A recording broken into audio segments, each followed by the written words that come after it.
बिस्मिल्लाहिर्रहमानिर्रहीम। अस्सलाम वालेकुम स्टूडेंट्स, हम BSN 4th सेमेस्टर की सब्जेक्ट फार्माकोलॉजी 2 पढ़ रहे हैं। फार्माकोलॉजी 2 में हमने unit 3 adrenergic and anti adrenergic drugs start किया हुआ है। इसमें से हमने इसके 4 पार्ट्स पढ़ लिए जो कि हमारे चैनल के प्लेलिस्ट में मौजूद है और उनका लिंक आप लोगों को इस वीडियो लेक्चर के डिस्क्रिप्शन के एंड में मिल जाएगी, वहाँ से आप स्टडी कर सकते हैं। आज का हमारा जो वीडियो लेक्चर है इसी यूनिट के पार्ट 5 पे है, जो कि इस यूनिट का लास्ट पार्ट है। इस पार्ट के साथ ये यूनिट कंप्लीट हो जाएगी। तो स्टूडेंट्स, वीडियो लेक्चर को स्टार्ट करने से पहले आप लोगों से छोटी सी रिक्वेस्ट है कि अगर आप हमारे channel lectures bye Musharraf Azhar में नए हैं तो चैनल को सब्सक्राइब करें, बेल आइकन को प्रेस करें ताकि आने वाली न्यू वीडियो लेक्चर्स की नोटिफिकेशन आप लोगों को मिल सके, और इस वीडियो लेक्चर को लाइक ज़रूर करें। तो स्टूडेंट्स, पिछले वीडियो लेक्चर में हम जो एगोनिस्ट ड्रग है, जितने भी एड्रेनर्जिक एगोनिस्ट है वो हम पढ़ रहे थे।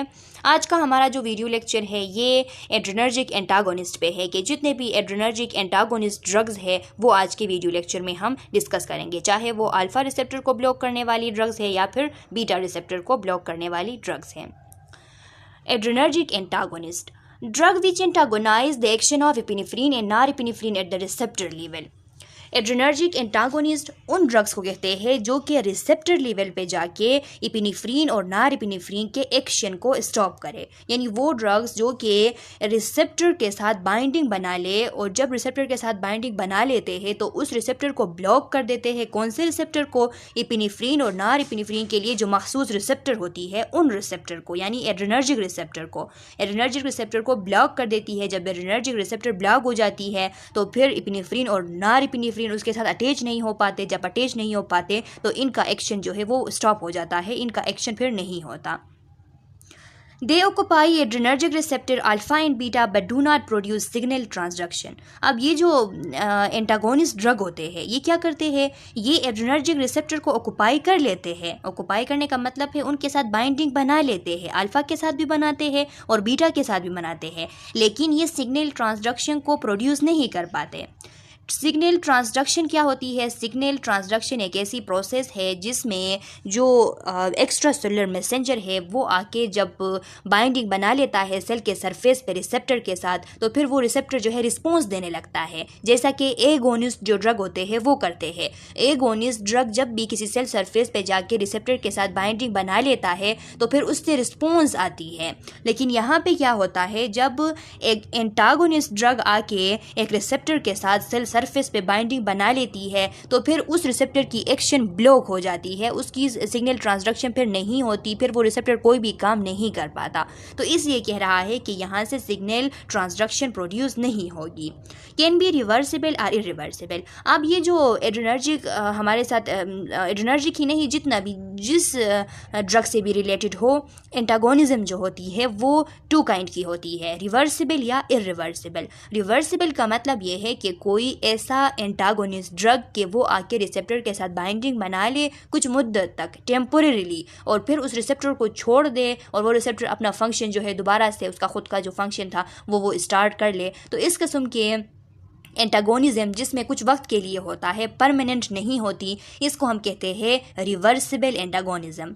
और ऐसी एंटागोनिज्म जिसमें एक एंटागोनिस्ट ड्रग जो है वो आके रिसेप्टर के साथ बाइंडिंग कर ले और उसके साथ परमानेंटली बाइंडिंग कर ले, फिर उसे कभी ना छोड़े, तो इसको हम कहते हैं irreversible antagonism.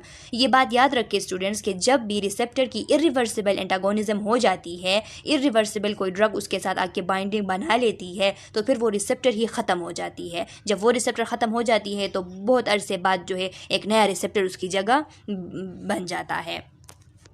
Classified according to relative affinity for alpha and beta receptor. अब इनकी एड्रेनर्जिक एंटागोनिस्ट की जो क्लासिफिकेशन है वो इस बेस पे की गई है कि इसमें बाज़ ड्रग जो है वो अल्फा रिसेप्टर के लिए ज़्यादा एफिनिटी शो करते हैं, यानी अल्फा रिसेप्टर को ज़्यादा ब्लॉक करते हैं as compare to beta receptor, और बाज़ ड्रग ऐसे है जो कि बीटा रिसेप्टर को ज़्यादा ब्लॉक करती है as compare to alpha receptor. तो इस बेसिस पे इनकी क्लासिफिकेशन की गई है।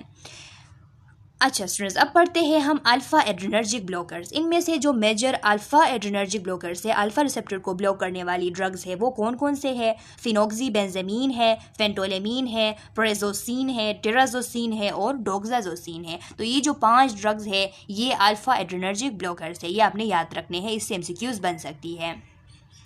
Phenoxybenzamine and phentolamine non selective alpha blockers. अब हमारे साथ जो फेनोक्सीबेंजामीन और फेंटोलेमीन है ये दोनों नॉन सेलेक्टिव अल्फ़ा ब्लॉकर्स है। नॉन सेलेक्टिव अल्फ़ा ब्लॉकर्स का मतलब ये है कि ये अल्फ़ा 1 और अल्फ़ा 2 दोनों को ब्लॉक कर सकती है, या फिर इनकी अपनी जो है वो मर्ज़ी होती है कि ये अल्फ़ा 2 इनमें से जो ड्रग होती है ये जो फेंटोलेमीन है, फेंटोलेमीन जो है वो अल्फ़ा 2 को भी यानी अल्फ़ा 2 और अल्फ़ा 1 दोनों को जो है सेम कंडीशन में ब्लॉक करती है। लेकिन फेनोक्सीबेंजामीन जो है उसका ये है कि फेनोक्सीबेंजामीन ज़्यादातर अल्फ़ा 1 को वो डिटेक्ट करती है एज़ कम्पेयर, डिटेक्ट नहीं मीन्स कि अल्फ़ा 1 को ब्लॉक करती है एज़ कम्पेयर टू फेंटोलेमीन। तो है दोनों पर, यानी फेनोक्सीबेंजामीन और फेंटोलेमीन का जो इफेक्ट होता है वो दोनों रिसेप्टर पे है, अल्फ़ा 1 पे और अल्फ़ा 2 दोनों पे है, इसीलिए इनको कहा जाता है कि ये नॉन सेलेक्टिव अल्फ़ा ब्लॉकर्स है। अब एक्शन देख ले, ब्लॉक ऑफ अल्फ़ा 1 रिसेप्टर। अगर ये ड्रग्स अल्फ़ा 1 रिसेप्टर को ब्लॉक कर ले तो उससे क्या होगा? आप लोगों को पता है, ज़ाहिरी सी बात है कि अल्फ़ा 1 रिसेप्टर कहाँ पे, जब हमारे ब्लड वेजल्स के अंदर अल्फ़ा 1 रिसेप्टर स्टिमुलेट हो जाती है तो उससे वेजोकंस्ट्रक्शन हो जाती है और ब्लड प्रेशर इंक्रीज़ होता है, हाइपरटेंशन होती है, ब्लड प्रेशर जो है वो इंक्रीज़ हो जाती है।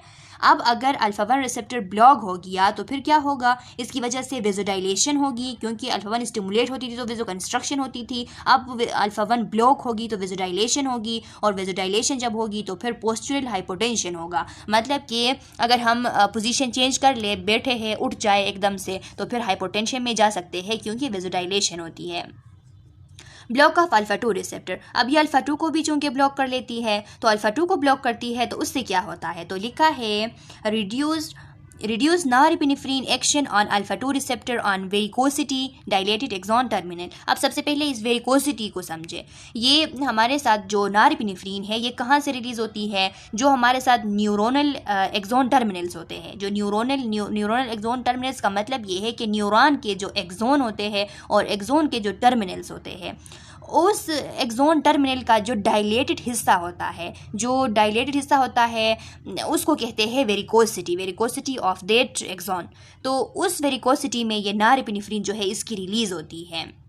तो अब यहाँ पे लिखा है reduce norepinephrine action on alpha 2 receptor on the varicosity यानी डायलेटेड एक्सोन टर्मिनल। जो डायलेटेड एक्सोन टर्मिनल है, जो वेरिकोसिटी है, वहाँ पे क्या होता है?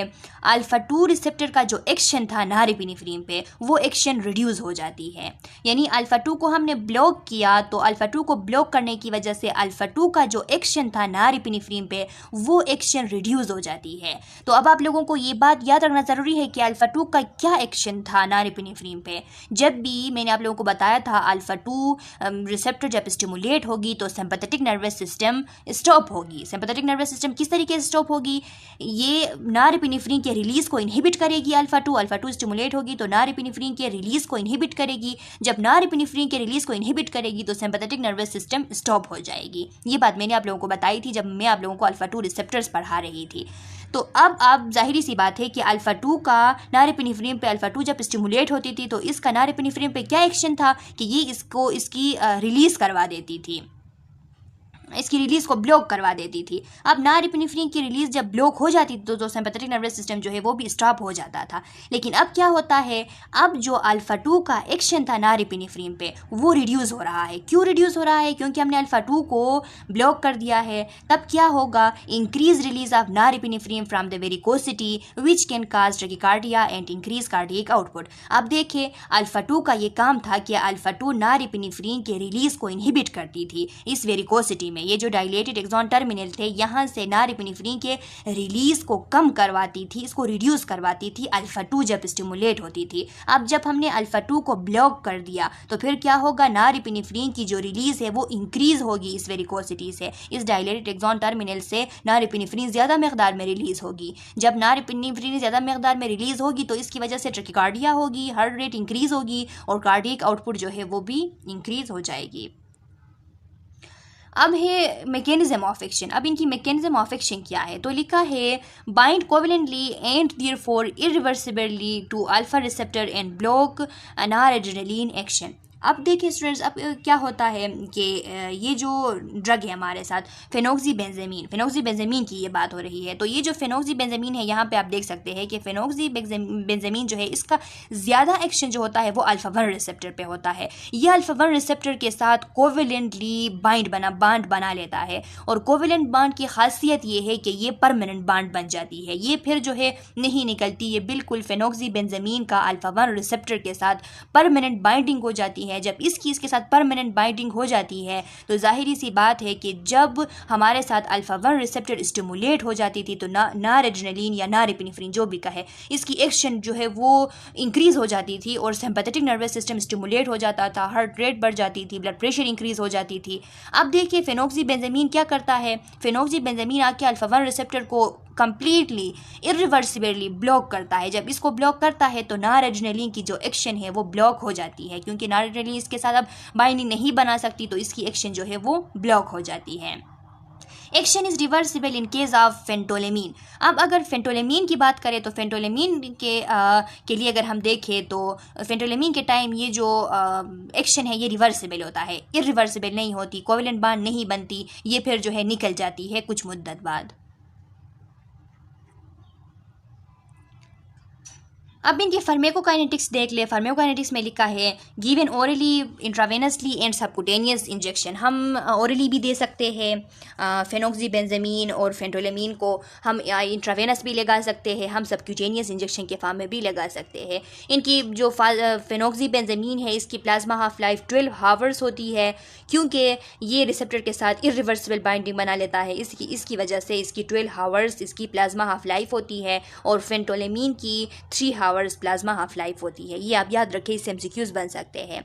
क्लिनिकल यूजेस अगर हम इनकी देखें तो लिखा है used in treatment of pheochromocytoma. ये जो फियोक्रोमोसाइटोमा है स्टूडेंट्स, ये एक रेयर और यूजुअली नॉन कैंसरस ट्यूमर होता है, जो कि एड्रिनल ग्लैंड का जो मेड्यूला वाला हिस्सा होता है उसमें पैदा होता है। हमारे एड्रिनल ग्लैंड का जो एड्रिनल मेड्यूला है वहाँ पे, तो ये वहाँ पे ये ट्यूमर जब ग्रो करती है तो इसकी वजह से हाई लेवल ऑफ एपिनेफ्रिन और नॉरएपिनेफ्रिन रिलीज़ होते हैं। हाई लेवल ऑफ नॉरएपिनेफ्रिन और एपिनेफ्रिन के रिलीज़ होने का क्या एक्शन होगा, ये जब हाई मकदार में एपिनेफ्रिन और नॉरएपिनेफ्रिन रिलीज़ हो जाएंगे तो इनकी वजह से वस्कुलर रेजिस्टेंस बढ़ जाएगी। जब वस्कुलर रेजिस्टेंस बढ़ जाएगी तो ब्लड प्रेशर इंक्रीज़ हो जाएगी। तो ये जो फियोक्रोमोसाइटोमा का कंडीशन है इसमें ब्लड प्रेशर बहुत ज़्यादा हाई होता है, तो इस टाइम हम फेनोक्सीबेंजामीन और फेंटोलेमीन जो है, ख़ास करके फेनोक्सीबेंजामीन जो है ये देते हैं ताकि ये जाके अल्फा 1 रिसेप्टर को ब्लॉक करे। अल्फा 1 रिसेप्टर जब ब्लॉक हो जाए तो फिर एपिनेफ्रिन नॉरएपिनेफ्रिन उसके साथ बाइंडिंग नहीं बना पाते और इनका एक्शन भी ब्लॉक हो जाता है, तो इस टाइम हम देते हैं। एडवर्स इफेक्ट अगर हम देख ले तो एडवर्स इफेक्ट इसकी ये है कि जब हम देते हैं तो ये वेजोडाइलेशन काज करती है। वेजोडाइलेशन काज होने की वजह से पोस्चरल हाइपोटेंशन हो सकती है। हम किसी जगह पे बैठे हैं, अगर उठ जाते हैं एकदम से तो फिर चक्कर आता है, इस तरह ब्लड प्रेशर कम हो जाता है। टेकिकार्डिया होती है, तो टेकिकार्डिया एक ऐसी कंडीशन है जो कि जब हमारा ब्लड प्रेशर इंक्रीज़ हो जाए तब भी टेकिकार्डिया होती है, और जब ब्लड प्रेशर डिक्रीज़ हो जाए तब भी टेकिकार्डिया होती है। तो यहाँ पे जो टेकिकार्डिया हो रही है वो हाइपोटेंशन की वजह से हो रही है, ये कि ब्लड प्रेशर कम हो रही है तो इस वजह से टेकिकार्डिया हो रही है। डिजीनेस यानी चक्कर आएंगी, हेडेक होगा, सर में दर्द होगा, और सेक्सुअल डिसफंक्शन होगा। अब स्टूडेंट्स यहाँ पे सेक्सुअल डिसफंक्शन में कह रही हूँ तो इससे आप लोगों को मेरा ख्याल समझ आ रही है कि मैंने आप लोगों को बताया था जब मैं अल्फ़ा रिसेप्टर पढ़ा रही थी तो कि अल्फ़ा रिसेप्टर्स की वजह से क्या होता है, अल्फ़ा रिसेप्टर की वजह से जो इजाकुलेशन होती है वो होती है। तो अब अगर अल्फ़ा रिसेप्टर जो है वो फॉर एग्ज़ाम्पल फेनोक्सीबेंजामीन की वजह से परमानेंटली ब्लॉक हो गए तो फिर क्या होगा, इजाकुलेशन नहीं होगी, मतलब कि सेक्सुअल डिसफंक्शन एक बंदा हो जाएगा। अब प्रेजोसिन, टेराजोसिन और डोक्साजोसिन सेलेक्टिव अल्फा 1 एंटागोनिस्ट। अब देख ले, ये जो हम पढ़ रहे थे फेनोक्सीबेंजामीन और फेंटोलेमीन ये नॉन सेलेक्टिव थे। अब प्रेजोसिन, टेराजोसिन और डोक्साजोसिन जो है ये सेलेक्टिव अल्फा 1 एंटागोनिस्ट है। इनका अल्फा 2 पे कोई एक्शन नहीं होता, ये सिर्फ अल्फा 1 जो है इसको ब्लॉक कर लेते हैं। इनका एक्शन क्या होगा, वेजोडाइलेशन होगा और reduction in BP, blood pressure को कम करेंगे, वेजोडाइलेशन करेंगे। जाहिर सी बात है कि अल्फा 1 जब स्टिमुलेट होती थी तो वेजो कंस्ट्रक्शन होती थी, इसी वजह से जब ये ब्लॉक हो जाएगी तो वेजोडाइलेशन होगी और ब्लड प्रेशर कम होगी। Increase heart rate reflex beta 1 receptor response to the decrease in blood pressure. क्या होता है कि जब अल्फ़ा 1 को प्रेजोसिन, टेराजोसिन या डोक्साजोसिन जो भी हो, ये बिल्कुल जो है उसको सेलेक्टिवली ब्लॉक कर देते हैं, तो एकदम से जो डायलेशन होती है और ब्लड प्रेशर बहुत ज़्यादा कम हो जाती है। जब ब्लड प्रेशर बहुत ज़्यादा कम हो जाती है तो ये नेचुरल प्रोसेस है कि जो बीटा 1 रिसेप्टर है वो भी हार्ट में मौजूद होता है। बीटा 1 रिसेप्टर क्या करती है, बीटा 1 रिसेप्टर इसके रिस्पॉन्स में अपना काम जो है वो स्टार्ट कर लेती है। क्यों स्टार्ट करती है?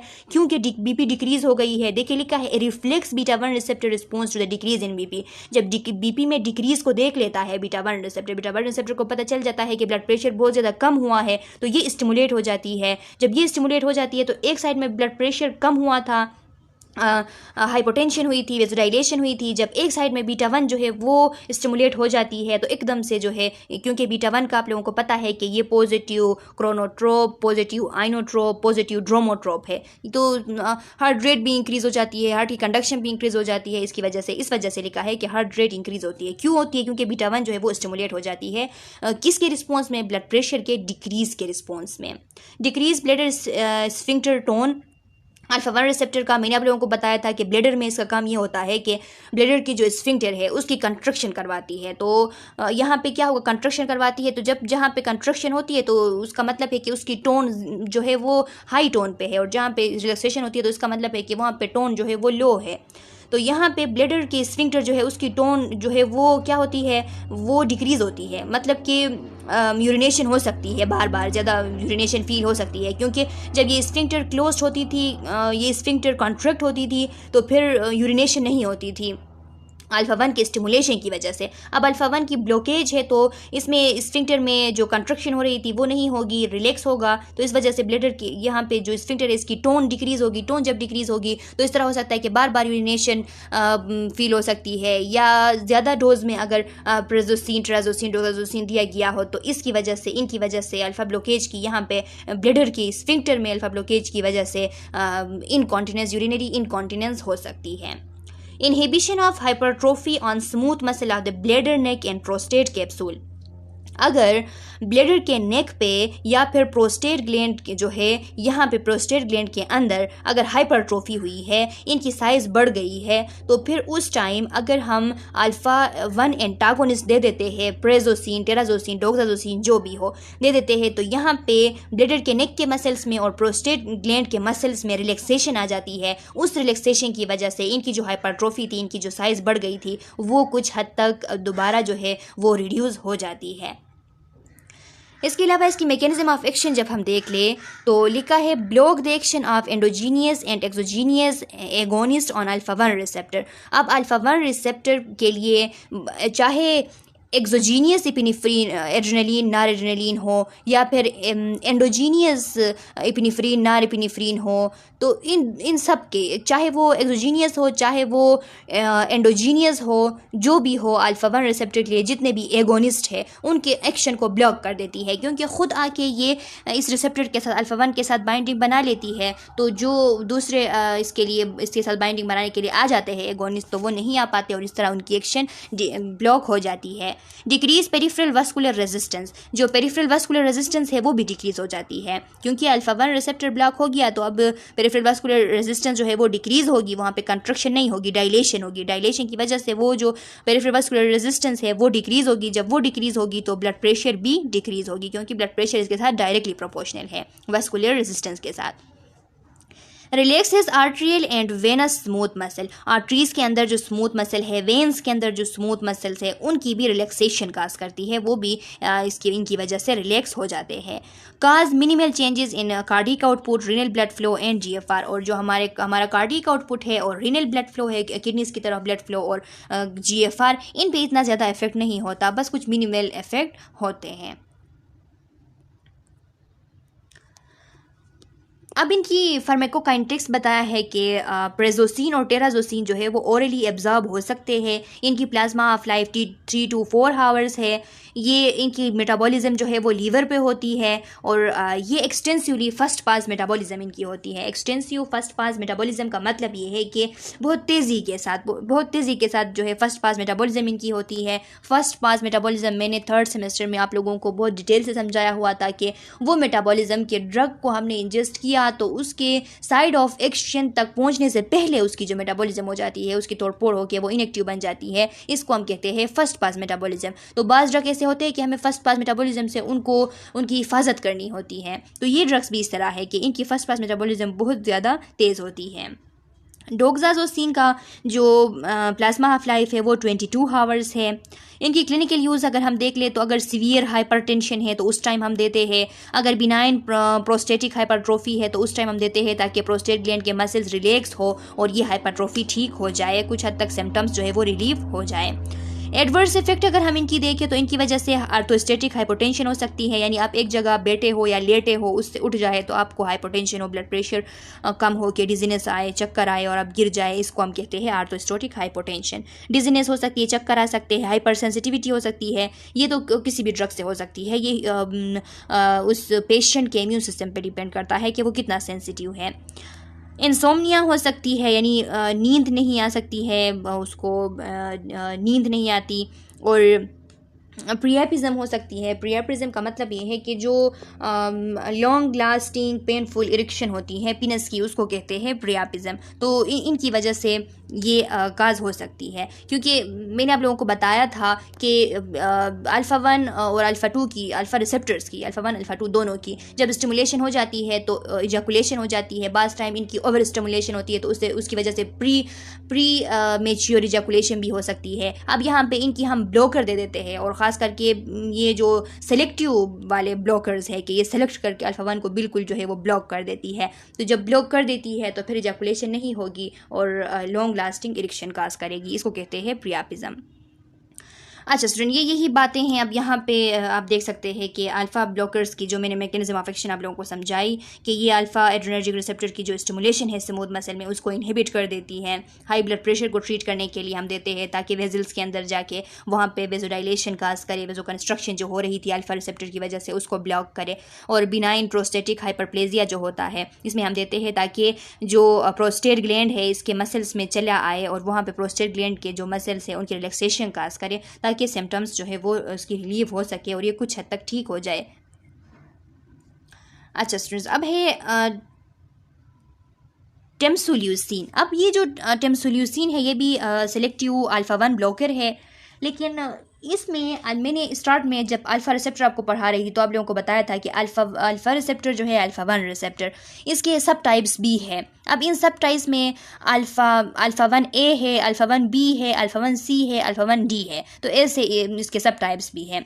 तो इस ड्रग्स को टेम्सोल्यूसिन को हम कहते हैं कि ये यूरो सेलेक्टिव या वेजिको सेलेक्टिव ड्रग है। ये अल्फ़ा 1 ए और अल्फ़ा 1 डी जो है इनको ब्लॉक करती है। अब यूरो सेलेक्टिव और वेजिको सेलेक्टिव का मतलब ये है कि जो हमारा यूरिनरी सिस्टम होता है, जो ब्लैडर होता है, इनमें इसका फंक्शन होता है। ये क्या करता है, जो किडनी स्टोन्स होती है, बास टाइम किडनी स्टोन को रिमूव करने के लिए जब प्रोसीजर किए जाते हैं तो उस टाइम ड्रग्स दिए जाते हैं उनको ट्रीट करने के लिए, तब टेम्सोल्यूसिन भी दिया जाता है। इसका एक्शन ये होता है कि ये यूरेटर्स में डायलेशन काज करता है। जब यूरेटर के अंदर ये डायलेशन काज करती है तो स्टोन को रास्ता मिल जाता है कि वो उससे आसानी से पास हो सके और बाहर निकल जाए। तो उस टाइम और फिर no change in blood pressure and heart rate at therapeutic dosages and postural hypotension. तो ये ब्लड प्रेशर जो है उसमें भी कोई चेंजेस नहीं लाता, हार्ट रेट में भी कोई चेंजेस नहीं लाता। अगर थेरापेटिक डोज में अगर हम दे दें तो थेरापेटिक डोज में हार्ट रेट पे, ब्लड प्रेशर पे इसका कोई असर नहीं होता, इसकी वजह से पोस्चुरल हाइपोटेंशन भी काज नहीं होती। और ये खास करके प्रीफर्ड ड्रग कहाँ पे है, ज़्यादातर किसके लिए रिकमेंड की जाती है, जो बिनाइन प्रोस्टेट हाइपरप्लेजिया है उसके लिए। वहाँ पे मसल्स को, मैंने आप लोगों को बार बार बता रही हूँ कि मसल्स को रिलैक्स करने के लिए वहाँ पे मसल रिलैक्सेशन काज करती है, जिसकी वजह से वो जो हाइपरट्रोफी हो रही थी वो कुछ कम हो जाती है और सिम्टम्स रिलीव हो जाते हैं, इसलिए वहाँ पे यूज़ की जाती है। ओनली वंस डोजिंग रेजिमेंट, इसकी सिर्फ एक ही टाइम पे एक ही डोज दिया जाता है। इसकी कोई एक दिन में 2 मरतबा या 3 मरतबा इस तरह नहीं होता, सिर्फ एक टाइम पे एक डोज इसकी दी जाती है। एडवर्स इफेक्ट इसकी क्या है, रिट्रोग्रेड इजैकुलेशन एंड डिजीनेस। इसकी वजह से रिट्रोग्रेड इजैकुलेशन हो सकती है और डिजीनेस हो सकती है। अब ये रिट्रोग्रेड इजैकुलेशन किसे कहते हैं? तो ये ऐसी इजैकुलेशन है कि जिसमें सीमेन की जो फ्लो है वो आउट होने की बजाय यूरिथ्रा के थ्रू दोबारा ब्लैडर के अंदर चला जाए, तो इस कंडीशन को कहते हैं रिट्रोग्रेड इजैकुलेशन। तो ये टेम्सोल्यूसिन की वजह से हो सकती है और डिजीनेस हो सकती है। बी काउजन। अब काउजन किस चीज़ पे करनी है? तो लिखा है एहतियात करने के काजेज़ ये है। काजेज़ क्या है? सेंकोप है। सेंकोप किसे कहते हैं? Temporary loss of consciousness usually related to insufficient blood flow to the brain. अगर ब्रेन को इनसफिशिएंट, क्योंकि ब्लड प्रेशर बहुत ज़्यादा डिक्रीज़ हो जाती है, जब ब्लड प्रेशर डिक्रीज़ हो जाती है तो जो वाइटल ऑर्गन्स को जो ब्लड की सप्लाई है वो जो है फिर इतनी सही तरीके से नहीं होती। हाइपोटेंशन में इनको ब्लड जो है वो नहीं पहुंच पाती ब्रेन को या दूसरे वाइटल ऑर्गन्स को। तो इस वजह से अगर ब्रेन को टेम्पररी लॉस हो गया ब्लड की, तो फिर क्या होगा? लॉस ऑफ कॉन्शियसनेस होगी। अगर ब्रेन को सही तरीके से ब्लड नहीं पहुंच सका, इनसफिशिएंट ब्लड पहुंच गया टेम्पररी टाइम के लिए, कुछ टाइम के लिए, तो फिर एकदम से बंदा जो है वो बेहोश हो जाता है। इसको हम कहते हैं syncope. First dose of alpha 1 receptor blocker may produce an orthostatic hypotension response and result in fainting or syncope। जब हम alpha 1 receptors, alpha 1 selective alpha 1 receptor blockers जब हम देते हैं, तो इन ड्रग्स की वजह से फ़र्स्ट टाइम जब हम देते हैं तो या तो ऑर्थोस्टेटिक हाइपोटेंशन काज करते हैं या फिर जब हो जाती है ऑर्थोस्टेटिक हाइपोटेंशन हो जाती है तो इसकी वजह से ये लोग जो है, ये पेशेंट्स बेहोश होते हैं, इनको सिंकोप होता है। तो इसका ख्याल करना है, उनको ये बताना है, उनको ये समझाना है। एज ए नर्स साहब ने उनको बतानी है कि आपको अल्फा 1 ब्लॉकर्स दिए गए हैं तो आपने उठते वक्त और बैठते वक्त जो है वो एहतियात करनी है। इस तरह हमने उनको बताना है और इस चीज़ का ख्याल करना है। अच्छा स्टूडेंट्स, अब है बीटा एड्रेनर्जिक ब्लॉकर्स। हमने अल्फा एड्रेनर्जिक ब्लॉकर्स पढ़ लिए, अब हम बीटा एड्रेनर्जिक ब्लॉकर्स पढ़ेंगे। तो सेम उन्हीं की तरह जिस तरह वहाँ पे बाज़ ड्रग्स सिलेक्टिव अल्फ़ा ब्लॉकर्स और बाज़ drug non selective alpha blockers थे, तो यहाँ पे भी बाज़ ड्रग सिलेक्टिव अल्फ़ा ब्लॉकर्स और बाज़ ड्रग जो है वो नॉन सिलेक्टिव बीटा ब्लॉकर्स और बाज़ drug non selective beta blockers हैं। जो नॉन सिलेक्टिव बीटा ब्लॉकर्स हैं इनमें 3 ड्रग है, प्रोपेनोलोल है, टाइमोलोल है और नेरोलोल है। तो स्टूडेंट्स ये आपने याद रखनी है। अब इससे MCQ ज़रूर बन सकती है कि नॉन सेलेक्टिव बीटा ब्लॉकर कौन कौन सी है और सेलेक्टिव बीटा ब्लॉकर कौन कौन सी है। तो नॉन सेलेक्टिव प्रोपेनोलोल, टाइमोलोल, नेरोलोल, और जो हमारे साथ बीटा 1 सेलेक्टिव एंटागोनिस्ट है इनको हम कार्डियो सेलेक्टिव बी कहते हैं, कार्डियो सेलेक्टिव ड्रग बी कहते हैं, या हम इनको कार्डियो सेलेक्टिव बीटा ब्लॉकर्स बी कहते हैं। क्यों? क्योंकि बीटा 1 आप लोगों को मैंने बताया था कि बीटा 1 हमारे सिर्फ हार्ट के अंदर मौजूद होता है, बीटा 1 रिसेप्टर हार्ट के अंदर इसका काम होता है, तो फिर इसीलिए हम इनको कार्डियो सेलेक्टिव बी बोल सकते हैं। कार्डियो सेलेक्टिव बीटा ब्लॉकर्स का मतलब ये है कि ये बीटा 1 सेलेक्टिव ब्लॉकर्स हैं जिनमें एसीब्यूटोलोल है, एटिनोलोल है, मीटोप्रोलोल है और एस्मोलोल है। ये 4 ड्रग्स जो है ये कार्डियो सेलेक्टिव यानी बीटा 1 सेलेक्टिव एंटागोनिस्ट ड्रग है। फर्स्ट वन है प्रोपेनोलोल, जो कि ज़्यादातर कॉमन ड्रग है, कॉमनली यूज़ की जाती है ब्लड प्रेशर को रिड्यूस करने के लिए। जब हाइपरटेंशन होती है तो उसको ट्रीट करने के लिए ज़्यादातर प्रोपेनोलोल जो है वो यूज़ की जाती है। ये नॉन सेलेक्टिव बीटा ब्लॉकर है। नॉन सेलेक्टिव बीटा ब्लॉकर का मतलब अब ये है कि ये बीटा 1 और बीटा 2 दोनों को जो है ब्लॉक करेगी। इसका एक्शन क्या है? इसका एक्शन है कि जो हमारा कार्डियोवास्कुलर सिस्टम होता है उस पर इसका क्या एक्शन होगा। तो जाहिर सी बात है, अब आप लोग ये बात अपने जहन में रखें कि बीटा 1 रिसेप्टर जो है उसका हार्ट के अंदर काम क्या था। काम उसका ये था कि वो पॉजिटिव, जब वो स्टिमुलेट हो जाती थी तो वो पॉजिटिव आइनोट्रोपिक थी, जब वो स्टिमुलेट हो जाती थी तो वो पॉजिटिव क्रोनोट्रोपिक इफेक्ट थे। पॉजिटिव आइनोट्रोपिक मतलब कि वो हार्ट की जो कंट्रक्शन है उसको भी इंक्रीज़ करती थी। पॉजिटिव क्रोनोट्रोपिक का मतलब है एवी नोड एसए नोड की जो फंक्शन है, कंडक्शन सिस्टम है, उसको भी इंक्रीज़ करती थी, हार्ट रेट को इंक्रीज़ करती थी। एसए नोड और एवी नोड की एक्टिविटी को इंक्रीज़ करती थी। एवी नोड पे जो विलासिटी थी कंडक्शन की उसको भी इंक्रीज़ करती थी, मीन्स के पॉजिटिव ड्रोनोट्रोपिक भी थी। तो अब अगर हम बीटा 1 रिसेप्टर जो है उसके ब्लॉकर्स देंगे। बीटा 1 रिसेप्टर को कोई ड्रग ब्लॉक करेगा तो वो क्या होगा, वो कार्डियक आउटपुट को डिक्रीज़ करेगा, मतलब कि वो नेगेटिव आइनोट्रोपिक इफेक्ट उसकी होगी, वो एसए नोड और एवी नोड के फंक्शन को डिक्रीज़ करेगी, तो इसका मतलब कि उसकी नेगेटिव क्रोनोट्रोपिक इफेक्ट होंगे, और वो एवी नोड पे जो वेलोसिटी है, कंडक्शन वेलोसिटी, उसको भी डिक्रीज़ करेगी, मतलब कि नेगेटिव ड्रोमोट्रोपिक इफेक्ट भी है। तो प्रोपेनोलोल हमारे साथ नेगेटिव आइनोट्रोप, नेगेटिव क्रोनोट्रोप और नेगेटिव ड्रोनोट्रोप है। फिर लिखा है peripheral vasoconstriction via increase peripheral resistance. अब देखिए प्रोपेनोलोल हमारी पेरिफेरी में जाके वहाँ पे वेजोकंस्ट्रक्शन काज करती है। किस तरह काज करती है, वेजोकंस्ट्रक्शन काज करके वहाँ पे जो पेरिफेरल रेजिस्टेंस है उसको भी इंक्रीज़ करती है। तो अब आप लोग सोच रहे होंगे कि ये कैसे, आप लोगों के जहन में ये क्वेश्चन भी आ रही होगी कि ये तो हम ब्लड प्रेशर डिक्रीज़ करने के लिए देते हैं, अब यहाँ पे ये जब पेरिफेरल वेजोकंस्ट्रक्शन काज करेगी तो इससे तो बीपी इंक्रीज़ होगी। ये क्वेश्चन आपके जहन में आ सकती है। तो स्टूडेंट्स पहले ये समझे कि यहाँ पे वेजोकंस्ट्रक्शन पेरिफेरी में किस तरीके से ये काज करता है। ये पेरिफेरी में वेजोकंस्ट्रक्शन इसलिए काज करता है क्योंकि प्रोपेनोलोल बीटा ब्लॉकर है, और कौन सा बीटा ब्लॉकर है, नॉन सेलेक्टिव बीटा ब्लॉकर है, मतलब कि बीटा 1 को और बीटा 2 को दोनों को ये ब्लॉक करती है। तो अब बीटा 1 को ब्लॉक किया तो फिर उसकी वजह से जाहिर सी बात है कि वेजोकंस्ट्रक्शन नहीं होगी। उसकी वजह से क्या होगा, उसकी वजह से वेजोडाइलेशन होगी। यहाँ पे जो फंक्शन है वो हार्ट की जितना भी फंक्शन है, ओवरऑल फंक्शन, वो डिक्रीज़ होगी। अब बीटा 2 को जब ब्लॉक करती है और कहाँ पे, पेरिफेरी पे, यानी स्केलेटल मसल को जो ब्लड वेजल सप्लाई करती है। मैंने आप लोगों को बीटा 2 रिसेप्टर जब मैं पढ़ा रही थी तब मैंने आप लोगों को बताया था कि जो ब्लड वेजल स्केलेटल मसल को सप्लाई करती है उन ब्लड वेजल्स में बीटा 2 रिसेप्टर मौजूद होती है, और वहाँ पे बीटा 2 की स्टिमुलेशन की वजह से वेजोडाइलेशन काज होती है।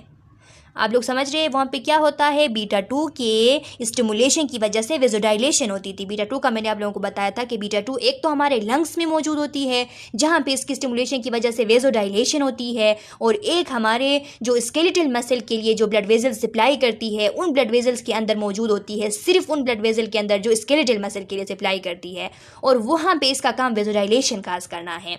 अब यहाँ पे प्रोपेनोलोल बीटा 2 को इनहिबिट करेगा उन ब्लड वेजल्स में जो कि हमारी पेरिफेरी में है और हमारे स्केलेटल मसल को सप्लाई कर रही है। वहाँ पे प्रोपेनोलोल बीटा 2 को ब्लॉक करेगा, तो इसकी वजह से क्या होगा, क्योंकि बीटा 2 वहाँ पे स्टिमुलेट होकर वेजोडाइलेशन कर रही थी, तो जब ब्लॉक हो गई तो यहाँ पे पेरिफेरल वेजोकंस्ट्रक्शन होगी और जो पेरिफेरल रेजिस्टेंस है वो इंक्रीज़ होगी, जिसकी वजह से पेरिफेरल वेजोकंस्ट्रक्शन होगी। लेकिन स्टूडेंट्स ये प्रोपेनोलोल जो है दूसरे साइड में जाके क्या करता है, अब आप लोग ये सोच रहे होंगे ना कि वेजोकंस्ट्रक्शन हो गई तो अब इसकी वजह से प्रोपेनोलोल की वजह से बीपी इंक्रीज़ हो गई। होती है कुछ हद तक, यहाँ पे बीपी इंक्रीज़ होती है इस साइड पे, यहाँ पे जो वो ब्लड वेजल्स है जहाँ पे जो कि स्केलेटल मसल को ब्लड ट्रांसपोर्ट करती है, ब्लड सप्लाई करती है, उसमें बीपी इंक्रीज़ होती है। लेकिन फिर ये प्रोपेनोलोल क्या करता है, प्रोपेनोलोल मेजर तरीके से ब्लड प्रेशर को कम करता है। मेजर कौन कौन से, एक तो यहाँ पे नेगेटिव आइनोट्रोप है, नेगेटिव क्रोनोट्रोप है, नेगेटिव ड्रोमोट्रोप है, हार्ट के पूरा जो एक्टिविटी है उसको डिक्रीज़ कर रहा है, और दूसरे साइड में जो रेनिन की रिलीज़ है उसको स्टॉप कर रहा है। तो रेनिन अल्डोस्टेरोन जो पाथवे है, मैंने आप लोगों को पिछले वीडियो लेक्चर्स में समझाई थी कि रेनिन जब रिलीज़ होती है तो इसकी वजह से वो जो एंजियोटेंसिन 1 का एंजियोटेंसिन 2 में कन्वर्ट होना, और 2 का फिर जाके अल्डोस्टेरोन को एड्रिनल ग्लैंड से रिलीज़ करवाना, और अल्डोस्टेरोन का फिर वो इफेक्ट कि वो ब्लड प्रेशर को, ब्लड वॉल्यूम को इंक्रीज़ करता है और ब्लड प्रेशर को इंक्रीज़ करता है। तो ये प्रोपेनोलोल क्या करती है, रेनिन के रिलीज़ को डिक्रीज़ करती है, रिड्यूस करती है। जब इसके रिलीज़ को रिड्यूस करती है तो अल्डोस्टेरोन काम नहीं करता, अल्डोस्टेरोन काम नहीं करता तो बीपी कम हो जाती है, बीपी डिक्रीज़ हो जाती है। इसके अलावा ये क्या करती है, दूसरे साइड पे ये हार्ट के जो ओवरऑल इसकी एक्टिविटी है वो, तो इन सब की वजह से, इन सब को मद्देनज़र रखते हुए ये क्या करती है, ये ब्लड प्रेशर को रिड्यूस करती है। इस वजह से यहाँ पे जो बहुत कम मकदार में ब्लड प्रेशर का इंक्रीज़ होना था उसका कोई असर ही नहीं होता। ये होता बीटा 2 के ब्लॉकेज की वजह से है, लेकिन ये बहुत कम मकदार में होती है, और ये इस इफ़ेक्ट, ये जो negative inotropic, negative chronotropic, negative dromotropic और यहाँ पे रेनिन की रिलीज़ को बंद करके जो बीपी को डिक्रीज़ करती है, वो इफ़ेक्ट इसका ज़्यादा होता है। इसीलिए ये इस छोटे से इफ़ेक्ट का कोई असर नहीं होता। इस वजह से हम ब्लड प्रेशर को कम करने के लिए, हाइपरटेंशन को ट्रीट करने के लिए प्रोपेनोलोल देते हैं। इसके अलावा ये ब्रोंको कंस्ट्रक्शन करती है। क्यों ब्रोंको कंस्ट्रक्शन करती है? क्योंकि ये बीटा 2 को ब्लॉक करती है लंग्स के अंदर। लंग्स के अंदर बीटा 2 जब स्टिमुलेट हो जाती थी तो वहाँ पे क्या होता था, तो वहाँ पे ब्रोंको डायलेशन हो जाती थी। अब जब बीटा 2 लंग्स के अंदर ब्लॉक होगी तो वहाँ पे ब्रोंको कंस्ट्रक्शन होगी, जिससे रिस्पायरेटरी इमरजेंसी काज हो सकती है। इस वजह से प्रोपेनोलोल की हाई डोज नहीं देना चाहिए। अगर हाई डोज देंगे, ये जो नॉन सेलेक्टिव बीटा ब्लॉकर्स है इनकी हमने हाई डोज नहीं देना है। अगर हम हाई डोज देंगे तो ये ब्रोंको कंस्ट्रक्शन के थ्रू रिस्पायरेटरी इमरजेंसी काज कर सकते हैं। इसके अलावा decrease glycogenolysis and glucagon secretion. अब बीटा 1 की स्टिमुलेशन की वजह से क्या होता था, ग्लाइकोजेनोलाइसिस इंक्रीज होती थी और ग्लूकागॉन सिक्रीशन भी इंक्रीज होती थी। तो अब जब बीटा 1 ब्लॉक होगी तो ग्लाइकोजेनेसिस भी डिक्रीज होगी और ग्लूकागॉन की सिक्रीशन भी डिक्रीज होगी। अब इसकी मैकेनिज्म ऑफ एक्शन देख ले। ब्लॉक सिंपैथेटिक ड्राइव, ये जो सिंपैथेटिक नर्वस सिस्टम है उसको ब्लॉक कर देती है। किस तरीके से? बीटा 1 को ब्लॉक कर देती है। Negative inotrope, negative chronotrope, negative dromotrope है। इस वजह से सिंपैथेटिक नर्वस सिस्टम को ब्लॉक करती है। Reduce pacemaker activity and increase AV node conduction time. अब ये क्या करती है, जो पेसमेकर है, पेसमेकर में क्या करती है, पेसमेकर यानी जो एसए नोड है उसकी एक्टिविटी को रिड्यूस करती है। और जो एवी कंडक्शन टाइम है, एवी कंडक्शन टाइम जो है ये जितना कम हो उतना ज़्यादा हार्ट रेट जो है वो इंक्रीज़ होगी। और एवी कंडक्शन जितना ज़्यादा हो उतना हार्ट रेट जो है वो कम होगी। तो ये जो एवी नोड की जो कंडक्शन टाइम है कि एवी नोड में जाके वो मैसेज कितने मुद्दत तक स्टे कर देती है, उस स्टे को इंक्रीज़ करवाती है। जल्दी से मैसेज ट्रांसपोर्ट नहीं करवाती और वहाँ पे मैसेज को रोक देती है और उस टाइम को इंक्रीज़ करती है। तो ये टाइम जितना इंक्रीज़ होता है उतना हार्ट रेट जो है वो कम हो जाता है। Reduce the slow invert calcium current. अब स्टूडेंट्स ये कैल्शियम करंट की क्या कहानी है, तो ज़ाहिरी सी बात है कि ये जो कैल्शियम होता है इसका इफ़ेक्ट किस चीज़ पे है, कैल्शियम का इफ़ेक्ट जो है वो एसए नोड पे होता है। एसए नोड में जो कंडक्शन होती है उस कंडक्शन के फायरिंग के लिए ज़्यादा से ज़्यादा मकदार में कैल्शियम के इन्फ्लक्स की ज़रूरत होती है। कैल्शियम का इन्फ्लक्स होना, अंदर चला जाना ज़रूरी होता है एसए नोड के कंडक्शन के लिए। तो इसको जब रिड्यूस करेगा प्रोपेनोलोल, इस कैल्शियम के इन्फ्लक्स को, इसके इनवर्ट जाने को रिड्यूस करेगा, तो फिर जो है एसए नोड की एक्टिविटी कम हो जाएगी और हार्ट रेट स्लो हो जाएगी। अच्छा स्टूडेंट्स, अब इसकी फार्माकोकाइनेटिक्स देख लें। ओरली प्रोपेनोलोल एडमिनिस्टर किया जाता है, ओरल फार्म इसकी ओरल फार्म में मौजूद होती है। इसके अलावा आलमोस्ट कम्प्लीटली एब्जॉर्ब और ओरली ये जो है कम्प्लीटली एब्जॉर्ब होती है, इसके एब्जॉर्प्शन में कोई मसला नहीं होता। और extensive first pass metabolism only 0.25 bio availability. अब देख ले इसकी भी एक्सटेंसिवली बहुत तेज़ी के साथ इसकी जो है मेटाबॉलिज्म हो जाती है, फर्स्ट पास मेटाबॉलिज्म इसकी होती है। इस वजह से इसकी जो बायो अवेलेबिलिटी होती है बॉडी के अंदर, इसकी जो मकदार होती है वो जो है सिर्फ 0.5 तक रहती है और इस तरीके से ये बॉडी से ख़त्म हो जाती है। लार्ज वॉल्यूम ऑफ डिस्ट्रीब्यूशन, ये जल्दी डिस्ट्रीब्यूट होती है क्योंकि लिपिड सॉल्युबल ड्रग है, तो इसीलिए readily crosses blood brain barrier को भी जो है आसानी से क्रॉस कर लेती है। मेटाबोलाइट एक्सक्रीट इन यूरिन में इसके मेटाबोलाइट्स एक्सक्रीट होते हैं। थेरापेटिक यूजेस अगर हम देखें तो अगर एरिथमियाज हो, हार्ट रेट जो है वो इरेगुलर हो रही है, तब हम प्रोपेनोलोल दे सकते हैं एंटी एरिथमिक के तौर पर। ये एरिथमियाज को ठीक करती है। हाइपरटेंशन को ट्रीट करने के लिए देते हैं। एंजाइना पेक्टोरिस जो है, जो चेस्ट पेन है हार्ट प्रॉब्लम की वजह से, तो उसको ट्रीट करने के लिए देते हैं। जो माइग्रेन है इसको ट्रीट करने के लिए देते हैं। अब स्टूडेंट्स, ये जो माइग्रेन है ये एक टाइप ऑफ हेडेक होती है, मॉडरेट टू सीवियर हेडेक होती है। ज़्यादातर जो है वो जो हेड के जो साइड है, साइड ऑफ द हेड है, इसमें फील होती है। और इसको ट्रीट करने के लिए हम इसे देते हैं क्योंकि इसके साथ ब्लड प्रेशर के हाई होने की इंसिडेंस ज़्यादा होती है। जिन लोगों को माइग्रेन पेन होता है, माइग्रेन हेडेक होता है, तो उनको ब्लड प्रेशर भी उनकी इंक्रीज़ होती है। इस वजह से इसके लिए हम देते हैं। और हाइपरथायरॉयडिज्म में हम देते हैं ताकि हाइपरथायरॉयडिज्म में जो सिंपैथेटिक नर्वस सिस्टम के जो इफ़ेक्ट है, हार्ट रेट का इंक्रीज़ होना, टेम्परेचर का इंक्रीज़ होना, ये सब जो है कंट्रोल हो सके। एडवर्स इफेक्ट इसकी क्या है स्टूडेंट्स, तो ब्रोंको कंस्ट्रक्शन है। जाहिर सी बात है कि बीटा 2 को भी ब्लॉक करती है क्योंकि नॉन सेलेक्टिव है ना, इस वजह से बीटा 2 को भी ब्लॉक करती है। तो लंग्स के अंदर बीटा 2 ब्लॉक हो गया तो इससे ब्रोंको कंस्ट्रक्शन होगी, जिससे सांस लेने में तकलीफ होगी।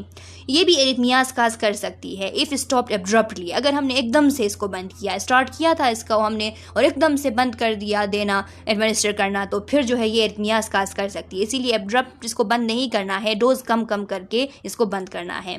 सेक्सुअल इम्पेयरमेंट इसकी वजह से काज हो सकती है। इसके अलावा metabolic disturbance, prolonging hypoglycaemia, metabolic disturbance हो सकती है क्योंकि ग्लाइकोलाइसिस और ग्लूकागॉन की जो सिक्रीशन है वो डिक्रीज़ होती है इसकी वजह से, क्योंकि बीटा 1 को स्टॉप करती है। तो इस वजह से प्रोलॉन्ग इसको यूज़ किया गया तो प्रोलॉन्ग हाइपोग्लाइसीमिया भी हो सकती है, ज़्यादा वक्त के लिए हाइपोग्लाइसीमिया, ब्लड में ग्लूकोज की लेवल कम हो सकती है। अब है नेडोलोल एंड टाइमोलोल। अब नेडोलोल और टाइमोलोल का क्या है, ये नॉन सेलेक्टिव बीटा एंटागोनिस्ट है। ये भी प्रोपेनोलोल ही की तरह, ये जिस तरह प्रोपेनोलोल हमारे साथ नॉन सेलेक्टिव था, इसी तरह टाइमोलोल और नेडोलोल जो है ये भी नॉन सेलेक्टिव ड्रग्स है। Nadolol has very long duration of action, इनमें से जो नोडोलोल है इसकी लॉन्ग ड्यूरेशन ऑफ एक्शन होती है। अब इससे एमसीक्यूज बन सकती है कि which one of the non selective beta antagonist है वो longer duration of action. Option होगा आपके पास टाइमोलोल, प्रोपेनोलोल, नेडोलोल और ऑल ऑफ अबाव, तो आपने चूज़ करनी है नेडोलोल। एक्शन क्या है, decrease intraocular pressure more potent then propranolol. अब ये जो इंट्राओकुलर प्रेशर होता है, आइस के अंदर जो प्रेशर होती है उसको डिक्रीज़ करने के लिए यूज़ किए जाते हैं और ये ज़्यादा प्रोपेनोलोल से मोर पोटेंट होते हैं, यानी प्रोपेनोलोल से ज़्यादा जो है इनकी पोटेंसी होती है। मैकेनिज्म ऑफ एक्शन इनकी क्या है, reduce production of aqueous humour in the eye. अब देखिए हमने कहा कि ये इंट्राओकुलर प्रेशर जो है उसको डिक्रीज़ करते हैं। किस तरीके से डिक्रीज़ करते हैं, क्योंकि ये एक्वियस हैमर के प्रोडक्शन को डिक्रीज़ करते हैं। जब एक्वियस हैमर का प्रोडक्शन रिड्यूस हो जाता है तो फिर इंट्राओकुलर प्रेशर भी डिक्रीज हो जाती है। Decrease secretion of aqueous humour by ciliary body, ये आई के अंदर भी और सिलेरी बॉडी से भी जो सिक्रीशन है एक्वियस हैमर की उसको रिड्यूस करते हैं, यानी आई के अंदर इसके प्रोडक्शन को रोकते हैं और सिलेरी बॉडीज से इसकी सिक्रीशन को रोकते हैं। डू नॉट काज साइक्लोप्लीजिया, ये साइक्लोप्लीजिया काज नहीं कर सकते। साइक्लोप्लीजिया जो सिलेरी मसल्स की जो पैरालिसिस होती है, आई के अंदर सिलेरी मसल की जो पैरालिसिस होती है इसको हम साइक्लोप्लीजिया कहते हैं। तो ये साइक्लोप्लीजिया काज नहीं करते क्योंकि ये जो है सिर्फ सिलेरी बॉडीज से एक्वियस हैमर के प्रोडक्शन को रोकती है और कोई इफेक्ट इनका नहीं होता। इनकी फार्मेकोकाइनेटिक्स अगर देख ले तो इनकी ऑनसेट जो ऑनसेट ऑफ एक्शन 30 मिनट्स है, अगर हम इंट्राओकुलरली एडमिनिस्टर करें तो विद इन 30 मिनट्स अपना एक्शन स्टार्ट कर लेती है। इनकी जो ड्यूरेशन ऑफ एक्शन है, ड्यूरेशन ऑफ एक्शन इनकी 12 से लेके 24 आवर्स तक इनकी ड्यूरेशन ऑफ एक्शन होती है।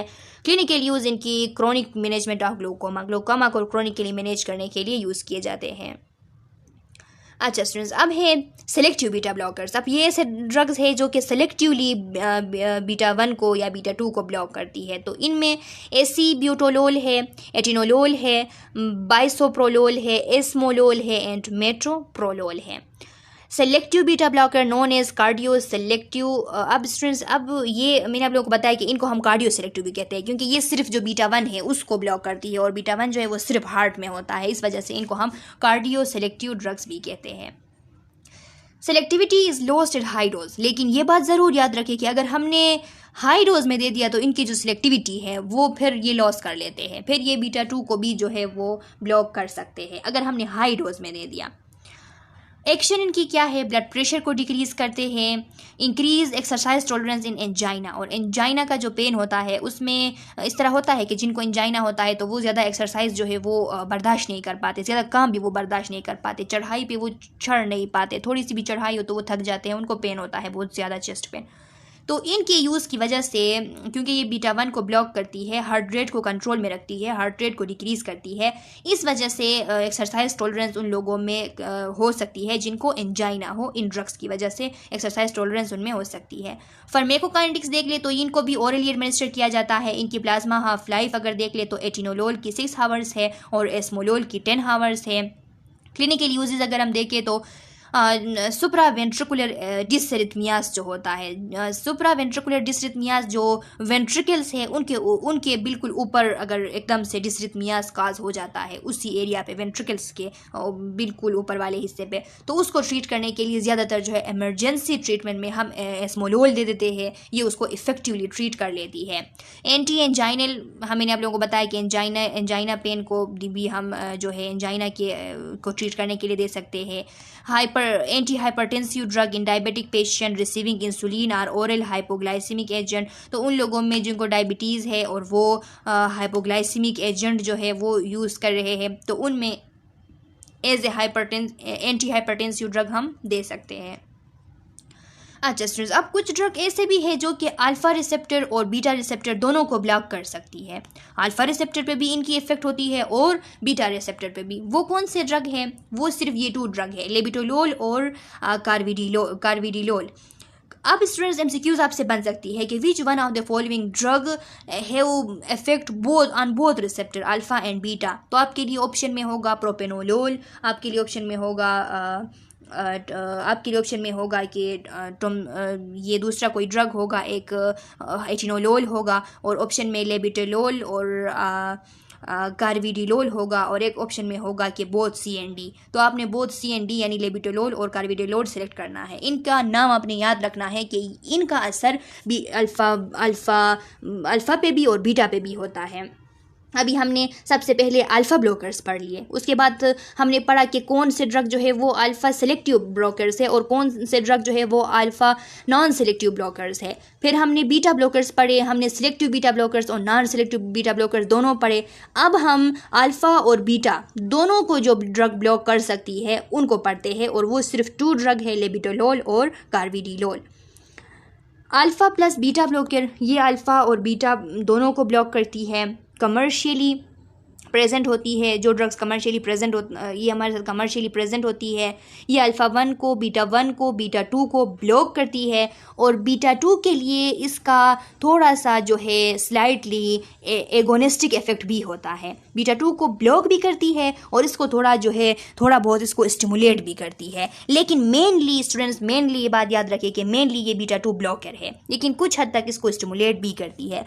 तो ये क्या करती है, जो लंग्स के अंदर ये बीटा 2 को ब्लॉक करती है, और जो पेरिफेरल मैंने आप लोगों को ब्लड वेजल्स का बताया था, उन ब्लड वेजल्स का कि जो हमारे स्केलेटल मसल्स को सप्लाई करती है, उन ब्लड वेजल्स में मैंने आप लोगों को बताया था कि वहाँ पे बीटा 2 रिसेप्टर मौजूद होता है, और बीटा 2 रिसेप्टर की मौजूदगी की वजह से वहाँ पे क्या होता है, बीटा 2 रिसेप्टर की मौजूदगी की वजह से वहाँ पे वेजोडाइलेशन होती है उन ब्लड वेजल में जो कि सिर्फ स्केलेटल मसल को सप्लाई करती है उन ब्लड वेजल्स में। तो उन ब्लड वेजल्स में ये बीटा 2 रिसेप्टर को जो है थोड़ा उसको स्टिमुलेट कर लेता है, लेकिन लंग्स के अंदर स्टिमुलेट नहीं कर पाता, वहाँ पे बीटा 2 को लंग्स के अंदर ब्लॉक करता है। सिर्फ जो वो blood vessels, peripheral blood vessels जो कि स्केलेटल मसल को सप्लाई करती है, उनके अंदर जो बीटा 2 है उसको थोड़ा बहुत स्टिमुलेट कर लेता है, जिसकी वजह से वहाँ पे वेजोडाइलेशन काज होती है पेरिफेरल ब्लड वेजल्स में। क्योंकि बीटा 2 का काम ही वेजोडाइलेशन करना है वहाँ पे स्केलेटल मसल को सप्लाई करने वाले ब्लड वेजल्स में, तो वहाँ पे ये जब उसको स्टिमुलेट कर लेता है तो वहाँ पे वेजोडाइलेशन इसकी वजह से हो जाती है। अब इसकी जो बीटा ब्लॉकेज की जो एफिनिटी है वो कितनी है, तो 1/3 ऑफ प्रोपेनोलोल। अब प्रोपेनोलोल से ये 3 टाइम वीकर है। लेबिटोलोल जो है वो बीटा रिसेप्टर के लिए इसकी एफिनिटी प्रोपेनोलोल से 3 टाइम्स वीकर है, यानी जितना प्रोपेनोलोल बीटा रिसेप्टर को बीटा 1 को, बीटा 2 को, दोनों को ब्लॉक कर लेता है क्योंकि ये नॉन सेलेक्टिव है, उससे 3 गुना कम लेबिटोलोल जो है वो इनको ब्लॉक कर लेता है। और अल्फ़ा रिसेप्टर का क्या है, अल्फ़ा रिसेप्टर का जैसा कि फेंटोलेमीन है। फेंटोलेमीन क्या है, फेंटोलेमीन एक ऐसी ड्रग है हमारे साथ जो कि जो अल्फ़ा रिसेप्टर है, अल्फ़ा रिसेप्टर को ब्लॉक करती है। तो फेंटोलेमीन अल्फ़ा रिसेप्टर को ब्लॉक करती है। अब अगर हम लेबिटोलोल का फेंटोलेमीन के साथ कंपेयर करके देखें तो फेंटोलेमीन से 10% जो है वो वीकर लेबिटोलोल अल्फ़ा रिसेप्टर को ब्लॉक कर सकती है। इसका मतलब ये है कि लेबिटोलोल का ज़्यादा इफेक्ट जो है वो बीटा पे होता है, बीटा रिसेप्टर्स को ज़्यादातर ब्लॉक करता है as compare to alpha receptor. Alpha receptor को भी करता है लेकिन ज़्यादातर जो है इसकी एफिनिटी बीटा रिसेप्टर्स के लिए होती है।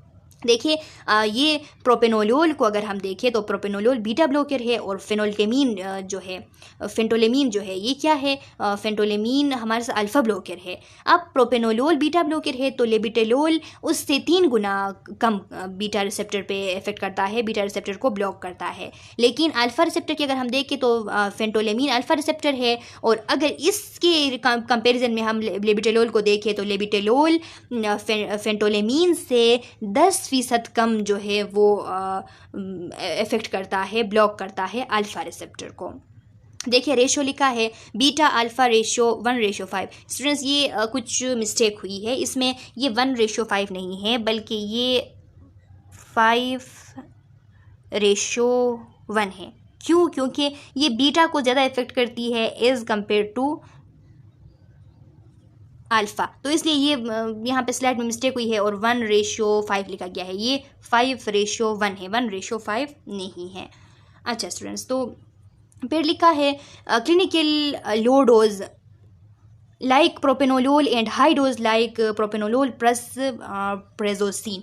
अब क्लिनिकली अगर हम ये एडमिनिस्टर करें तो लो डोज में जब हम लेबिटेलोल एडमिनिस्टर करते हैं तो ये प्रोपेनोलोल ही की तरह काम करती है। जिस तरह प्रोपेनोलोल काम करती थी तो ये भी उसी की तरह काम करती है कि बीटा 1 और बीटा 2 को ब्लॉक करती है, और जो प्रोपेनोलोल का एक्शन था सेम उसी तरह इसकी भी एक्शन होती है लो डोज में।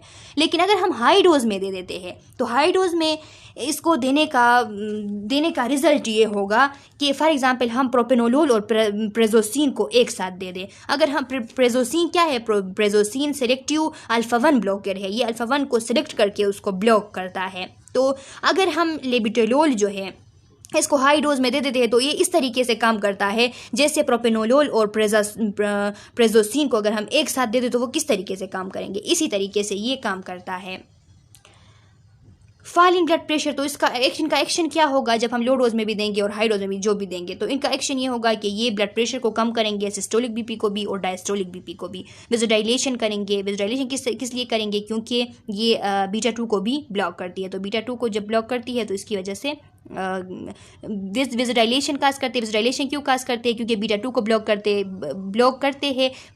करते हैं लंग्स के अंदर करते हैं, तो इसकी वजह से वहाँ पे ब्रोंको कंस्ट्रक्शन काज होगी।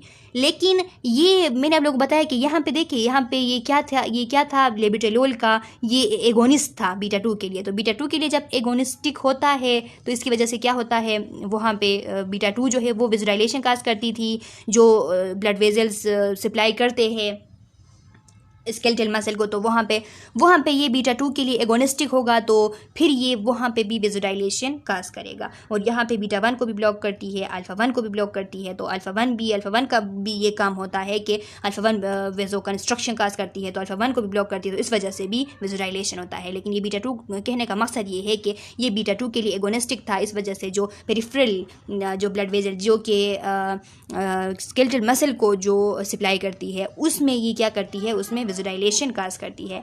Moderately potent and used in pheochromocytoma, ये मॉडरेटली पोटेंट होती है। मॉडरेटली पोटेंट का मतलब ये है कि मॉडरेटली पोटेंट ड्रग है, यानी ये लो पोटेंट नहीं है, मॉडरेट पोटेंट ड्रग है, इसीलिए ये हम फियोक्रोमोसाइटोमा में यूज़ करते हैं। फियोक्रोमोसाइटोमा का मैंने आप लोगों को बताया कि ये rare usually non cancerous tumour होती है जो कि एड्रिनल मेडुला में बनती है, जिसकी वजह से एपिनेफ्रिन नॉरएपिनेफ्रिन की रिलीज इंक्रीज होती है। तो जब हम लेबिटोलोल दे देते हैं तो इसको ट्रीट करने के लिए देते हैं ताकि वो एपिनेफ्रिन और नॉन एपिनेफ्रिन की फंक्शन जो है वो कुछ हद तक कम हो सके और सिंपैथेटिक नर्वस सिस्टम ब्लॉक रह सके। हाइपरटेंसिव क्राइसिस में हम देते हैं, जब बहुत ज़्यादा हाइपरटेंशन हो जाती है तो उस टाइम भी हम लेबिटेलोल दे सकते हैं। अब कार्बिडिलोल है, कार्बिडिलोल का काम ये है कि ये बीटा 1, बीटा 2 और अल्फ़ा 1 को ब्लॉक करती है, इन सब को ब्लॉक करती है, और साथ में ये कैल्शियम चैनल ब्लॉकर भी है, ये कैल्शियम चैनल को भी ब्लॉक करती है, जिससे क्या होता है, विजुडाइलेशन होती है। क्योंकि अल्फ़ा रिसेप्टर और कैल्शियम चैनल को ब्लॉक करती है तो जाहिर सी बात है कैल्शियम चैनल जितने ओपन होते हैं तो उनकी वजह से वेजो कंस्ट्रक्शन होती है। अल्फ़ा रिसेप्टर जितना अल्फ़ा 1 रिसेप्टर स्टिमुलेट होता है तो इसकी वजह से वेजो कंस्ट्रक्शन होती है, तो इसीलिए इनको ब्लॉक करके कार्बिडिलोल जो है वेजोडाइलेशन काज करती है। और इसकी यूजेस भी ये है कि हम हाइपरटेंशन को ट्रीट करने के लिए देते हैं, स्पेशली ख़ास करके जो क्रोनिक हार्ट फेलियर होता है उसमें हम एज ए कार्डियो प्रोटेक्टिव ये ड्रग देते हैं ताकि ये कार्डियो प्रोटेक्शन कर सकें। अच्छा स्टूडेंट्स, अब एड्रेनर्जिक और नॉन एड्रेनर्जिक या एंटी एड्रेनर्जिक ड्रग्स एडमिनिस्टर करते वक्त आप लोग जो है, आप नर्सेस जो है, आपकी क्या जिम्मेदारी बनती है वो पढ़ेंगे।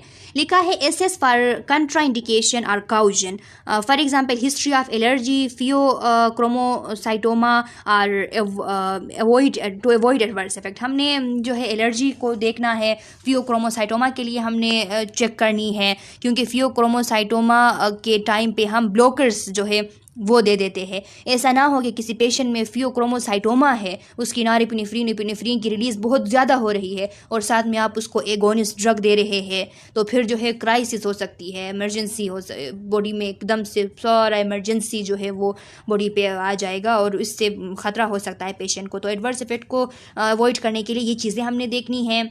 Establish base line physical assessment to monitor for any potential adverse effect. Base line physical assessment हमने करनी है रिस्पायरेटरी सिस्टम की, तो इनकी वजह से कुछ ड्रग्स ऐसे हैं कि broncho constriction, for example propranolol की वजह से ब्रोंको कंस्ट्रक्शन होती है, क्योंकि बीटा 2 को भी इनहिबिट करती है, ब्लॉक करती है।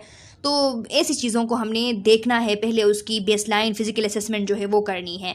Assess vital sign, specially pulse and blood pressure, देखिए ब्लड प्रेशर और पल्स को देखना है हमने, वाइटल साइन असेस करनी है। Note respiratory rate and auscultate lung for adventitious sound to evaluate effect on bronchi and respiration. अब इन ड्रग्स का ब्रोंकाई और रेस्पिरेशन पे क्या इफेक्ट होगा, इसको मद्देनज़र रखते हुए हमने अस्कल्टेशन करनी है लंग्स की, उस पर साउंड सुनने हैं, रेस्पिरेटरी रेट मालूम करनी है।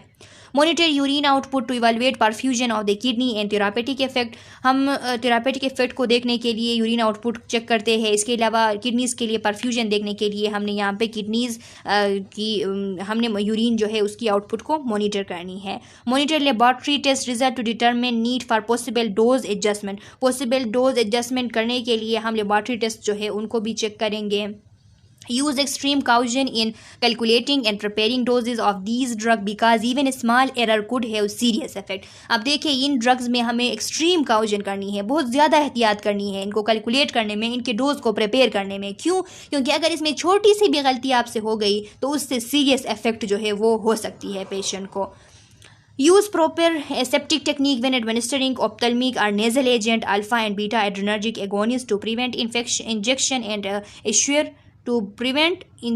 assure the therapeutic effectiveness of the drug to prevent infection है। स्टूडेंट्स ये गलती से इंजेक्शन लगा गया है, ये इन्फेक्शन है।